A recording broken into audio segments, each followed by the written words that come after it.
שלום. הרבה אנשים קנו את מכשירי האנדרואיד TV על מנת לשפר את היכולות של הטלוויזיות שלהם, לתת להם את האפשרות לבצע בהם את אותן פעולות שאנחנו מבצעים היום עם הטלפונים הסלולריים שלנו והטאבלטים מבוססי מערכת הפעלה אנדרואיד. בגלל שהטלוויזיות שלנו הם ללא מסך מגע, אנחנו נאלצים להשתמש במקלדות פיזיות ובעכברים פיזיים. אנחנו בישראל נאלצים להשתמש גם בשפה העברית. הרבה אנשים נתקלים בבעיה שהמערכת אינה מזהה את העברית שבמקלדת הפיזית. אני כאן כדי להראות לכם בכמה צעדים ממש פשוטים איך להגדיר את העברית בכל מקלדת פיזית שתרצו כדי לחבר אותה למערכת. בואו נעבור לטלוויזיה ונראה איך עושים את זה בכמה צעדים ממש פשוטים. אחרי שחיברנו את מכשיר האנדרואיד TV אל הטלוויזיה ואת המקלדת והעכבר הפיזיים אל המכשיר, ניכנס אל חנות היישומים, הפלייסטור. בחנות אנחנו נוריד ונתקין את אפליקציית AnySoft Keyboard. באופציה Install ו-Accept.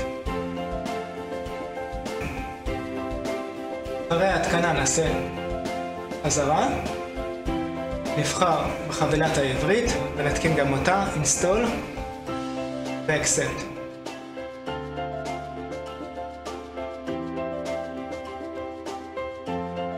גם כאן אחרי ההתקנה נחזור בחזרה, נחזור אל האפליקציה, נעשה לה Open.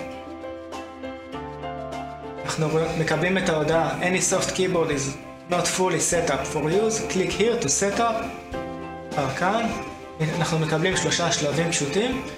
שלב הראשון, בו ואנחנו בוחרים ב-AnySoft Keyboard. אוקיי? אנחנו בשלב השני. גם כאן אנחנו בוחרים ב-AnySoft Keyboard. בשלב השלישי אנחנו בוחרים בשפה. האנגלית כבר נבחרה לנו וגם העברית. ואנחנו נרד למטה. וזה הטריק, יש לנו פה עוד עברית שכתוב לנו שם עברית for Motorola DeFi Pro Physical Keyboard. אנחנו נבחר גם באופציה הזאת. לאחר שבחרנו באופציה הזאת, על ידי Escape אנחנו נחזור אחורה. וזהו, יש לנו עברית. יש לנו עברית במקלדת הפיזית שלנו. חשוב להבין, המעבר בין אנגלית לעברית הוא לא על ידי Alt ו-Shift, אלא הוא על ידי Shift ומקש הרווח. בואו נראה איך זה עובד. אנחנו רואים בחיפוש, אנחנו כותבים כרגע באנגלית, Shift ומקש הרווח,